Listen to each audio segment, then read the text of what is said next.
अरे ये चौथा खंभा कब टूटेगा। सीधा टॉपिक पर आते हैं। महाराष्ट्र के अहमदनगर जिले में एक हरिश्चंद्रगढ़ नाम का एक किला, इसके अंदर एक रहस्यमय केदारनाथ नाम की गुफा। यह जगह ही अपने आप में इतनी दुर्गम है कि यहाँ पहुँचना ही बहुत मुश्किल है। तो गुफा के अंदर पैर रखते ही आपका सामना होता है एक विशाल 5 फुट के शिवलिंग। पूरे साल भर एकदम बर्फ जैसे ठंडे पानी में ढका रहता है। तो इस गुफा की सबसे बड़ी बात इसके 4 खंभे हैं। इसका निर्माण कलचुरी राजवंश ने करवाया था। तो यहाँ विज्ञान भी आकर फेल हो जाता है, क्योंकि 5 फुट ऊंचे शिवलिंग के ऊपर जो छत है वो हजारों टन की है।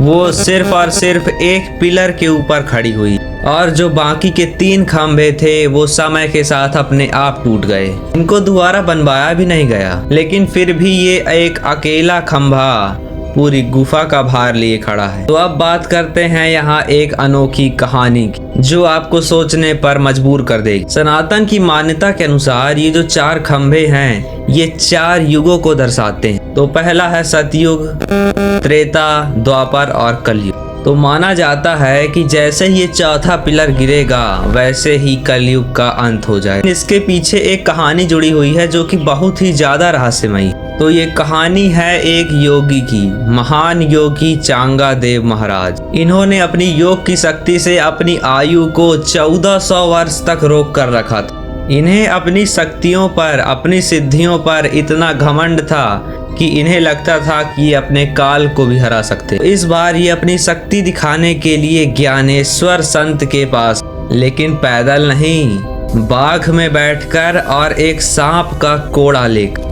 इन्होंने अपनी सिद्धियों से उस सांप को और उस बाघ को वश में कर रखा था। लेकिन जब चांगा देव वहां पर पहुंचे तो संत जो ज्ञानेश्वर थे वो एक चबूतरे पर बैठे थे, लेकिन वो चबूतरा अपने आप चल रहा था।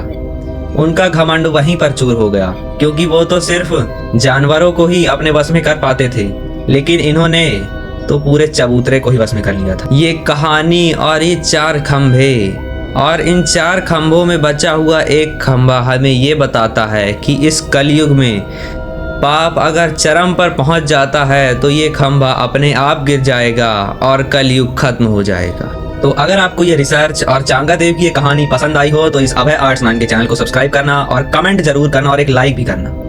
तो जय श्री राम।